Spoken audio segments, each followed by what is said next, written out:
8 of us who voted to remove Kevin McCarthy have just sent a letter to our colleagues, really encouraging them to vote for Jim Jordan for Speaker. And it seems as though the 20 or so holdouts against Jim Jordan have no goals, have no asks, have no objectives, other than to see the 8 of us suffer some consequence for having removed McCarthy. So we've made them an offer.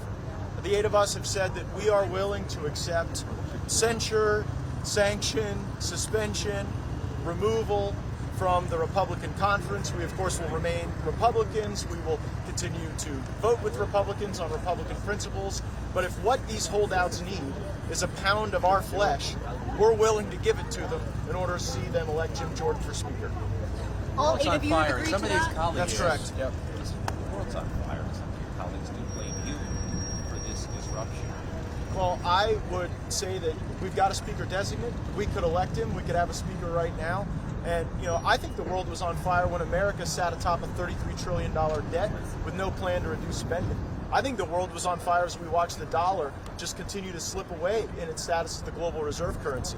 So maybe when the lobbyists and the special interests don't have total control of a Speaker of the House, they think the world is on fire and in chaos. But we actually believe this is governing, this is legislating, this is working through our differences. We believe Jim Jordan is an inspirational Republican candidate for House Speaker. And for those who are holding out, we would simply ask, what do you want?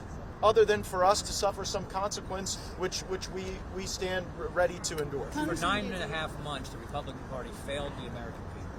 We delivered no wins for the American people in the first 9.5 months. The 2 opportunities we had to force positive change for the American people with the Democrat Senate and Democrat White House was the debt ceiling and the continuing resolution, both of which we did what Democrats overwhelmingly wanted us to do. Jim Jordan represents a chance to put a fighter and a leader at the top of the Republican conference that will actually work for the American people instead of the special interests. Congressman, those that are talking about you saying it's worth it, when I talk to them, they say that they have no problem with Jim Jordan. They see strong arm tactics, they see the way he treats Steve Squeeze, they don't trust him. They're saying the same things you said about Kevin McCarthy. How do you not respect that kind of point of view? Well, we know Jim Jordan. I've worked with Jim Jordan on the House Judiciary Committee. He's not a person who leads through strong-arm tactics. I think that Jim Jordan is being unfairly blamed by some for the tactics of outside groups that Jim Jordan has no control over. We want to meet with our colleagues. We want to understand how they can get to a comfort level with Jim Jordan.